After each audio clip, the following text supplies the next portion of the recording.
If you dig deep into the archaeology of this channel, you will find my bones. No, you will find videos about the narcissist as the leader of a cult. An intimate relationship with the narcissist is a cult. It's a private religion where he is godlike and you are his worshipper. And exactly like in a religion, there are rituals, there are routines, and above all, there are traditions. You are the narcissist emerging tradition. The longer you stay in the relationship, the longer you collude in the shared fantasy, the longer you fulfill your role, the less you deviate and diverge from your snapshot, introject in the narcissist's mind, the more you become a tradition. The role of tradition in the narcissist's shared fantasy is very critical. The narcissist expects you to behave predictably in a stable way and manner across the lifespan of the relationship. Only the narcissist is entitled to introduce unpredictability, capriciousness, arbitrariness, indeterminacy, and uncertainty into your relationship. You do not possess this right, and if you dare, you will be devalued and discarded. A long-forgotten genius by the name of Anthony Giddens was the first to describe the role of traditions in the emergence of a coherent self. He postulated that traditions in the past helped people to find their self-identity. And today, in the absence of functioning tradition, everyone is scrambling for themselves. Everyone is coming up and conjuring a narrative self. Everyone is creating his or her own tradition. The narcissist is no different. He doesn't possess an ego. He doesn't have a constellated, integrated self. Like everyone else, he has self-states, but unlike everyone else, these self-states are largely dissociated. You are the glue who is holding the narcissist together. And you're holding the narcissist together by being you on a consistent basis. But not the real you, the idealized you. You're an internal object in the narcissist's mind. That's where you belong. That's where you function. You don't exist out there. There's no perception of an external object.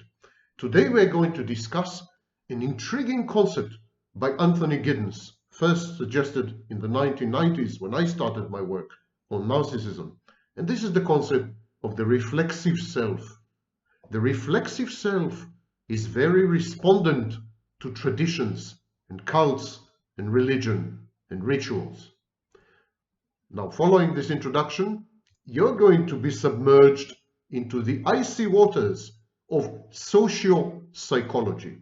Anthony Giddens was only one of its proponents. Aaron Beck, Zygmunt Bauman were others.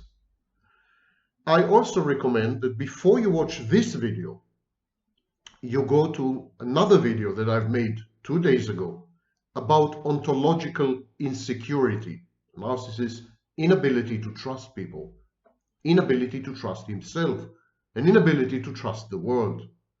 Ontological insecurity. Should you listen to this first video, the current video would be much easier to comprehend. So I wish you the best. Some of you will survive this video, rest assured, and those who don't, what can I say?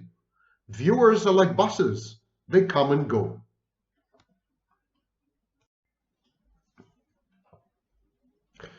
Yesterday, I analyzed the concept of ontological insecurity, first proposed by Anthony Giddens. But ontological insecurity is only one component in a much bigger body of work. First of all, I recommend that you watch yesterday's video on ontological insecurity before you watch this one. Anthony Giddens, who was a sociologist, had proposed a whole theory of identity self-formation and how they are embedded or reactive to an environment, the environment. So, in a way, his work was the equivalent of Freud's work dozens of years earlier. And today we're going to discuss yet another concept of Anthony Giddens, and that is the concept of reflexive self. Reflexivity has been described in psychology long before Anthony Giddens. Giddens was a British sociologist and he worked during the 1990s. But reflexivity has been described in the literature decades before. It is the human capability or human tendency to turn attention to internalize or redirect consciousness back upon oneself. Introspection is a form of reflexivity. It's as if you look inwards, as if you place yourself in your own field of view and then observe yourself from the outside. The human capability of turning the attention of consciousness back upon itself, says the Encyclopedia of Identity, being aware of the fact that we are aware, thinking about thinking, or more mundanely, perhaps providing accounts of ourselves, who we are. While reflexivity has been around long before Giddens, the concept of reflexive self was developed most extensively by him. But he was preceded by others, such as Margaret Archer, Zygmunt Bauman, and Ulrich Beck. They have approached reflexivity in different ways, not the same, but still it's an integral part of their work. Reflexivity is a crucial concept, but it is very controversial, both in psychology and in sociology, and in the intersection of these two sciences, social psychology, especially social psychology of identity. Now, Giddens and others perceived that there are changes to the relationship between social structures and the way people experience themselves intimately.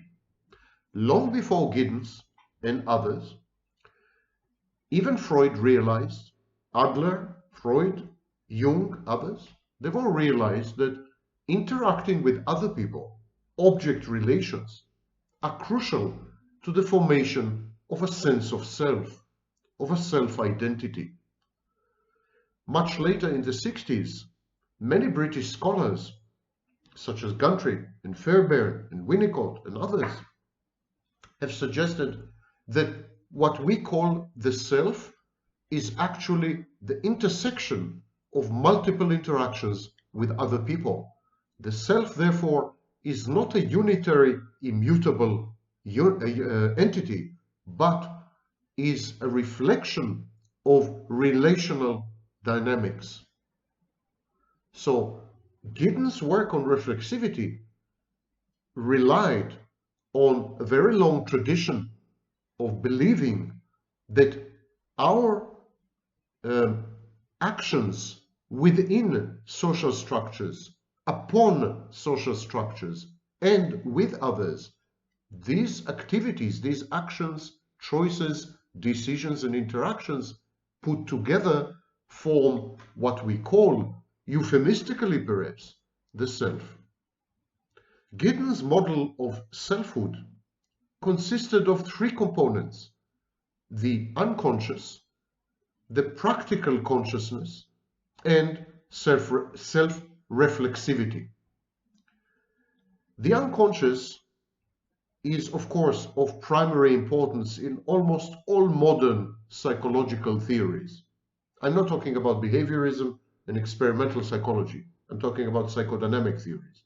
In all of them, the unconscious is critical for the development of self-identity, because basic trust and ontological security reside essentially and mostly in the unconscious. Again, I recommend that you watch the video about ontological insecurity, which I posted yesterday.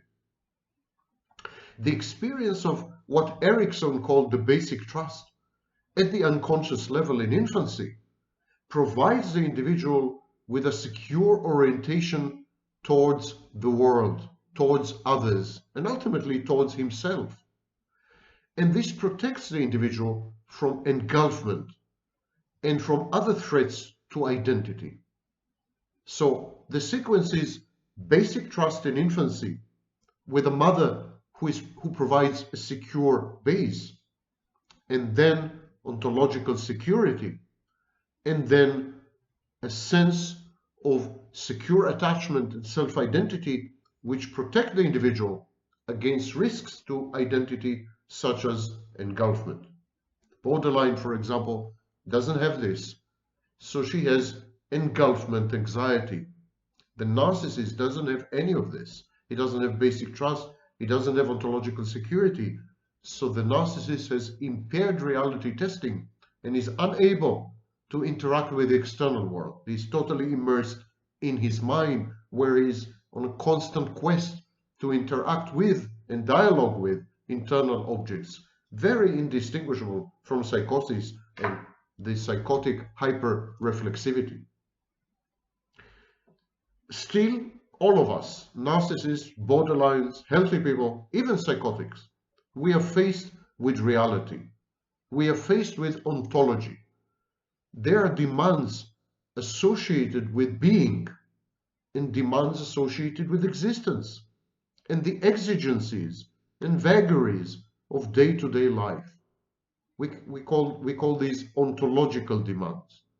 There are ontological demands, for example, for relative order, structure, constancy.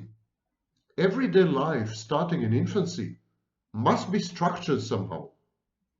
Even if we impose imaginary and fantastic order, patterns, and structures, a phenomenon known as pareidolia, even if we do this because it enhances our ontological security and reduces our anxiety. When this process fails or is disrupted, when the infant is unable to feel secure or safe, to predict behaviors and actions by others, and to make sense of the world around him, when this process fails at infancy, then there is a problem with unconscious trust. The ability to go on in everyday life without being overwhelmed by uncertainty and anxiety is lodged at the level of practical consciousness, but its roots are in the unconscious, where trust, regularity, predictability, law and order, structure, they give rise to ontological security. And so, practical consciousness, this ability to function without being overwhelmed or dysregulated or anxious, relies on a stock of learned knowledge that had become automatic, second nature, taken for granted, but nonetheless potentially available to reflexive scrutiny. In Giddens' work, practical consciousness answers or responds to existential questions, questions about doing, questions about becoming, questions about being in everyday life. Practical consciousness prevents us from having to contemplate, analyze, think about everything we have to do. Our actions and decisions and choices do not have to be pored over and contemplated at the level of reflexive awareness, because we have this high infrastructure of experience. And so Giddens' major contribution, I think, was not in describing the reflexive self, not really in dealing with the unconscious. There have been previous thinkers who have made similar contributions to the literature. Giddens, I think, main departure from accepted wisdom was that he embedded the emergence of the self and the functioning of our identity in day-to-day life. He embedded them in context, in traditions.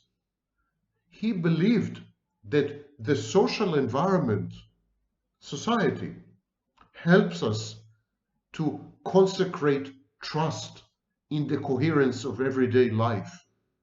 He believes that symbols around us provide answers to existential questions that underline experience.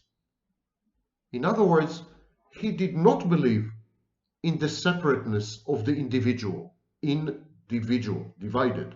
He didn't believe in this. He thought we are all so deeply integrated and enmeshed in life, even on a day-to-day basis, that we are indistinguishable from our environment and context. And this was his major contribution. The success of practical consciousness in his work has to do with defending the self against overwhelming anxiety, and it is dependent on the viability of traditions. Traditions allow subjectivity, a relatively unquestioned passage through the trials and tribulations and vicissitudes of life. And so, in his work, an aspect of self-identity is reflexivity, and reflexivity is understood by him to be a universal human capacity.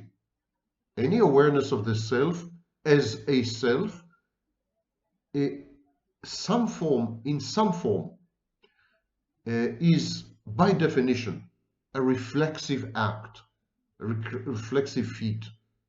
Reflexive awareness is the universal vehicle through which we constitute our identities, and then we maintain, preserve, buttress, and protect our identities, ourselves. We sustain awareness of the self as a distinct and propertied entity via reflexivity. So reflexivity is the precondition for self-identity through the lifespan. And here Giddens makes a leap, an intellectual leap. He says you can't be truly reflexive, and you can't maintain a stable sense of self-identity throughout life if you are not embedded in some tradition. He made a distinction between traditional pre-modern societies and post-traditional, post-modern, and modern societies. Self-reflexivity is ubiquitous in Giddens' work, and it's a universal, almost reflexive behavior. That's why it's self-reflexivity, it's reflexive. But his conceptualization of reflexivity is novel because it presents a claim that it is only in post-traditional societies that the self becomes genuinely a reflexive project. So Giddens's position was that post-traditional societies force us into extreme reflexivity, a reflexivity that can easily deteriorate and become deleterious, self-defeating, and self-destructive, dysfunctional reflexivity. And this rests on an account of the nature of recent social changes and the impact they have upon his tripartite model of the self. Giddens described social change as a decisive break with tradition. He claims that traditions once provided people with fairly rigid and temporally constant points through which to navigate the sense of self, and in this way they facilitated self-reflexivity, but within fairly narrow existential parameters. They sort of channeled self-reflexivity. Tradition was a channel through which self-reflexivity was allowed to flow. It couldn't overflow the channel. It was narrow. It was what much of what might be questioned was effectively answered by the givens of tradition, by the pillars of tradition. Tradition told you these are the questions you can ask about yourself, about others, about the world, and these questions are taboo. They're out of bounds and boundaries. They should never be asked. Christopher Bollas, who was a British psychoanalyst, described something he called the unthought known. It's something you know, probably in your unconscious, but never expresses itself as a thought cognitively, and yet it affects behavior. The unthought known is closely aligned with Giddens' perception of postmodern self-reflexivity. And so traditions dictate the boundaries of the unthought known, if you wish. They allow for self-reflexivity, but within strict parameters and only in highly specific ways. The prescriptive nature and proscriptive nature of traditional rituals, routines, beliefs, values, this was largely under researched. There was no questioning of these things because they were taken as a given. They were taken as background noise. But actually what happens is that these traditions combine forcefully with a localized experience. And so each region, each country, each place in the world has its own traditions, which are localized. And these traditions give rise and bind experiences into a sense of identity. Giddens, I mentioned Giddens, Beck, many others, suggested that the past pre-modern societies extended almost until the end of the Second World War. Before the Second World War, there have been, of course, modern society. There has been modernity, but modernity was wedded to traditions. And these traditions emanated from the Enlightenment, which is a period, a philosophical movement beginning in the 18th century, mainly in Europe. Enlightenment was associated with the rise of rational discourse, scientific thinking and methodology, political ideologies such as democracy, republicanism, and liberalism. And while modernity has erupted on the scene after the Industrial Revolution, well over 150 years ago, it was still shackled and chained and channeled within Enlightenment traditions. And so self-reflexivity, again, was very restricted and limited. Modernist identities were prescribed and proscribed by traditional institutions. Consider, for example, nationality, class, empire, family, sexuality, intimacy, relationships. These are all traditions, and they all emanate from more or less the 18th and 19th century. Even concepts such as childhood and adolescence are relatively new. The Enlightenment was premised on radical doubt, and yet this radical doubt became a tradition. The institutions founded on skepticism served to structure people's identities in relatively unquestioned ways. You're allowed to doubt everything except doubt itself. And of course there have been families before the Enlightenment, but modern families and later nuclear families and later single-parent families, they are organizing principles which emanate from these traditions. So functioning was connected or related intimately to tradition in traditional societies and pre-modern and modern societies up to the Second World War. And functioning allowed for a limited scope scope of self-reflexivity, but limited. And so then after the Second World War, there's been a future shock, numerous social changes, and they have propelled our individual experience of ourselves out of the orbit of tradition. The tradition now is to challenge traditions, to undermine traditions, to replace traditions with deconstructed uncertainties. This has a tremendous impact on our ability to reflect on ourselves and via this self-reflexivity form stable lifelong identities. According to Giddens and others, there's no such thing as self or identity without context, and there's no such thing as context without traditions.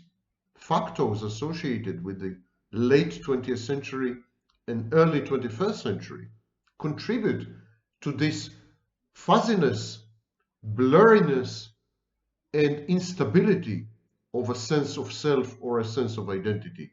Consider, for example, globalization, rapid technological change, communication, social media, travel, finance, traffic. There's a traffic of humans and human activity.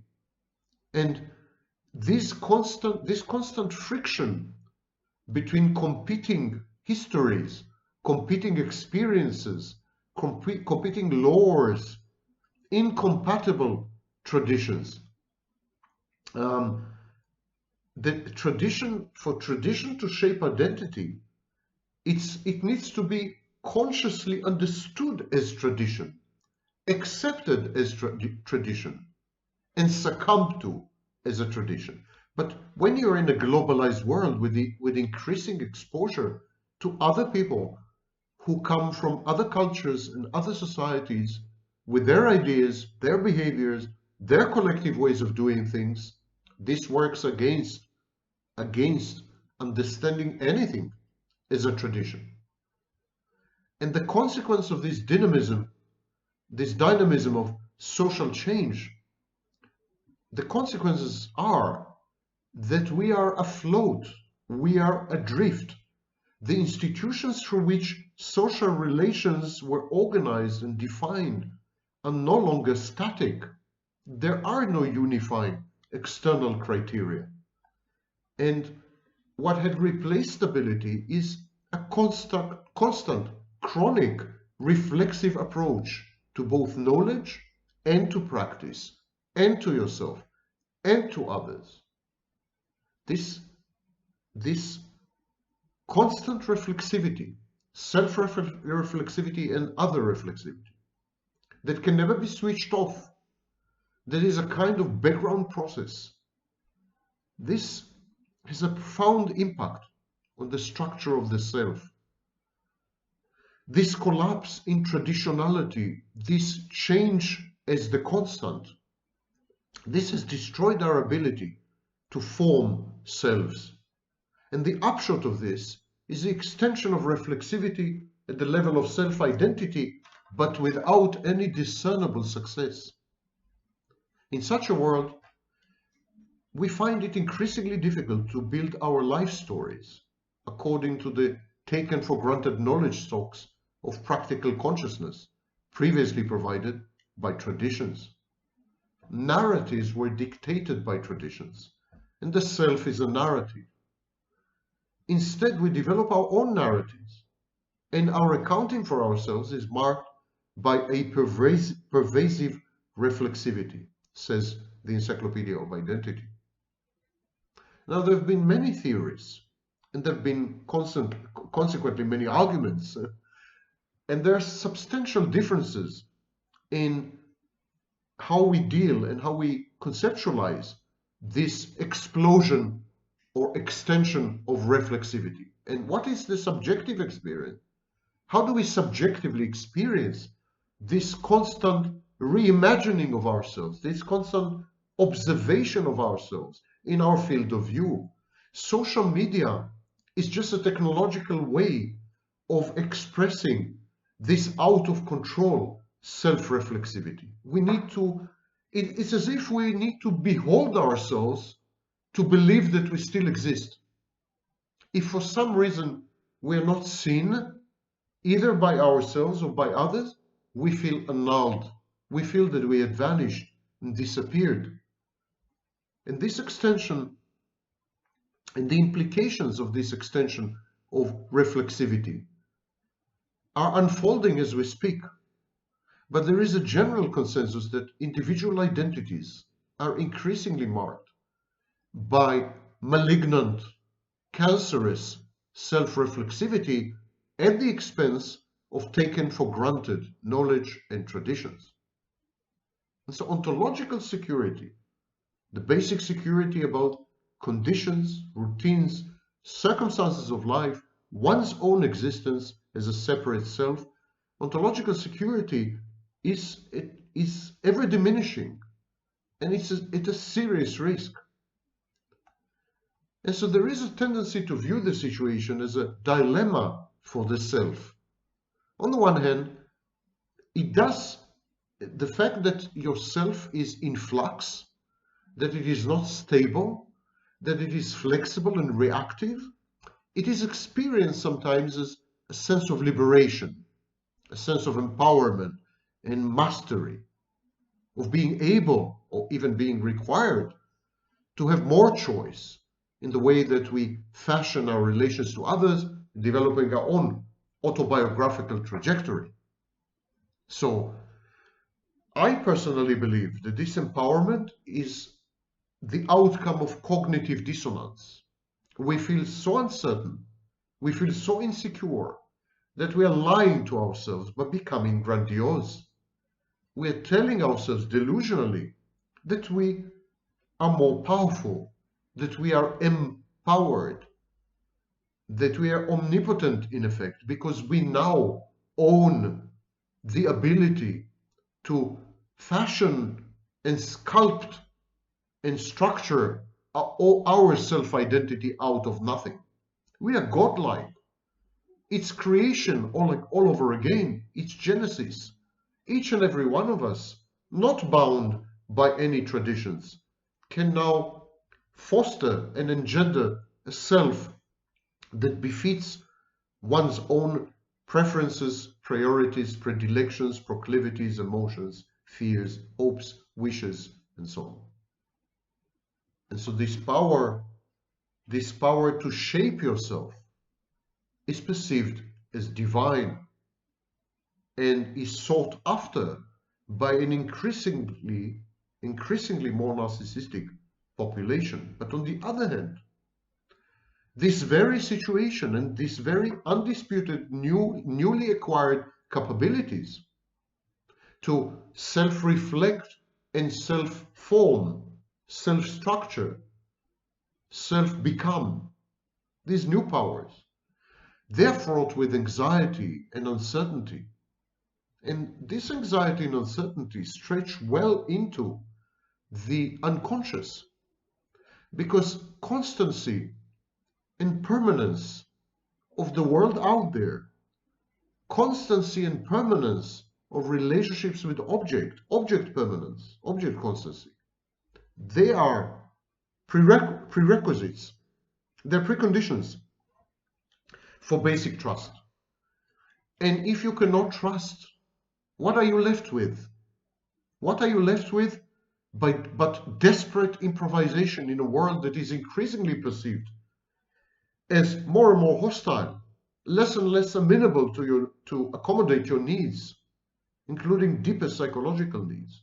What are you left with but a paranoid mindset, persecutory delusions and ideation?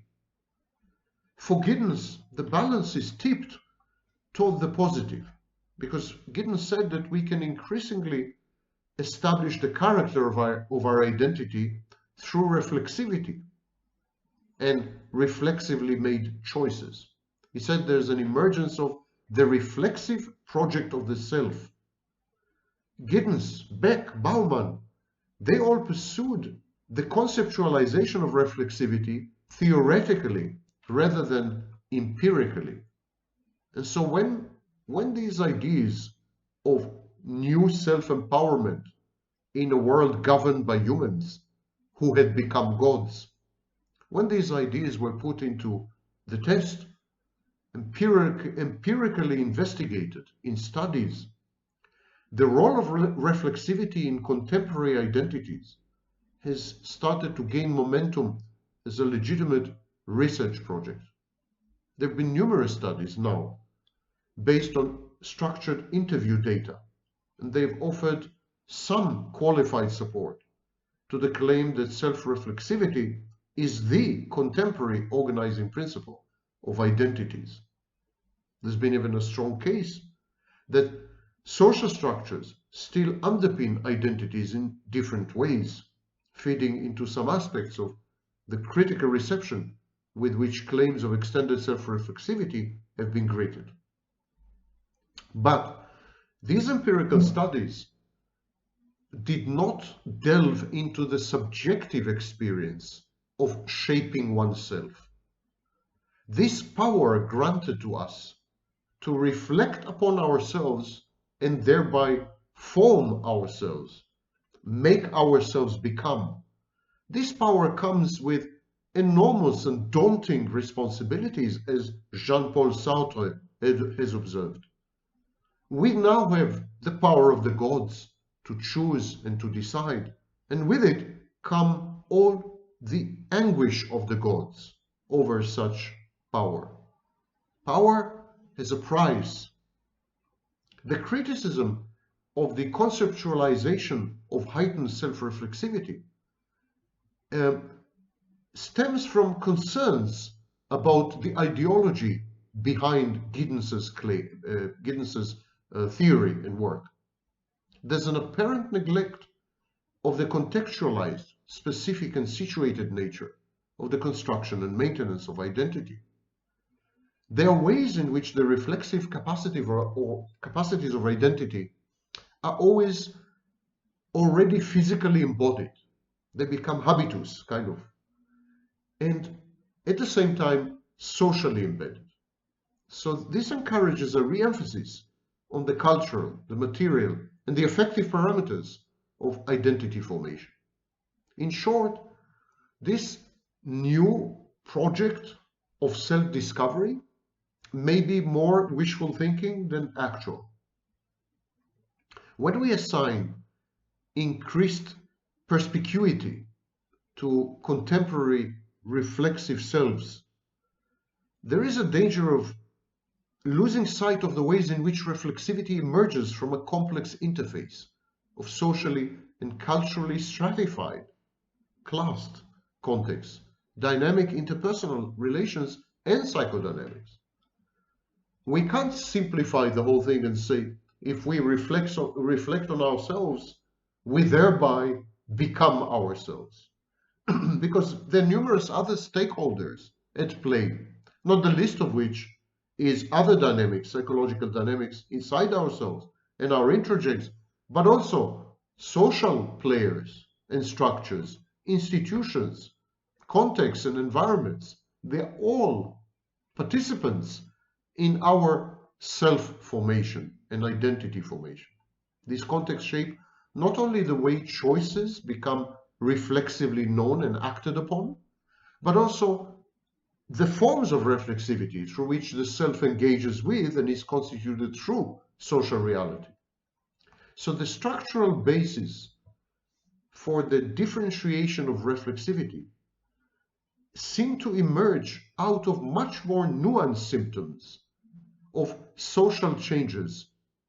And this claim that a single thing underlies the universal extension of the self, this is at the very least counterfactual. And so these are the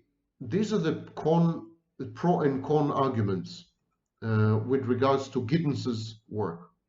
He opened our eyes to the way traditions and societies help to form the self, but then he kind of bought into the ideology that it's great to be released from these traditions and societies and to shape ourselves the way we choose as a project. Individuals are embedded, and their heightened reflexivity is a reaction to changes in the environment.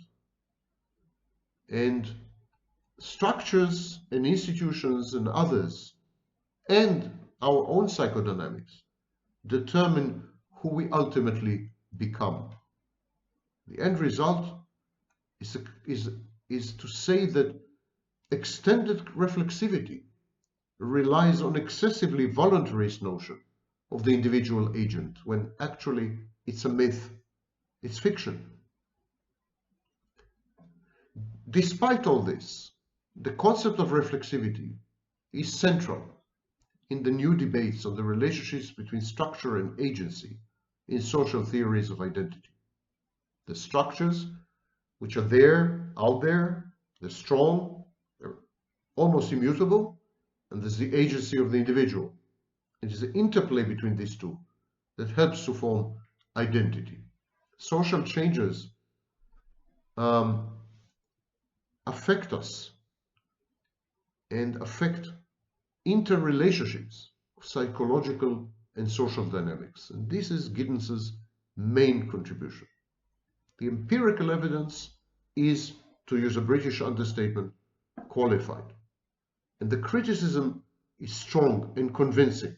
The universal applicability of the notion of heightened reflexivity in response to social change is an oversimplification, as it is presented by Giddens. But there is a great deal of potential in his work, because he was the one who traced the pathways, the trajectories of reflexivity as it confronts traditional props of identity. As a phenomenon, the positive transformative power of hyperreflexivity, however elusive or even delusional, can be welcomed, because even as a construct, even as a concept, even as a delusion, even as a fantasy, it can and does affect the formation of our identities and ourselves if we adhere to this organizing principle. And so, to think about ourselves, to consider our lives, to contemplate every dimension of us, alone, individually, and in conjunction with others, is the best and surest ways to form an identity which would reduce our anxiety and make us more ego consonant, ego syntonic.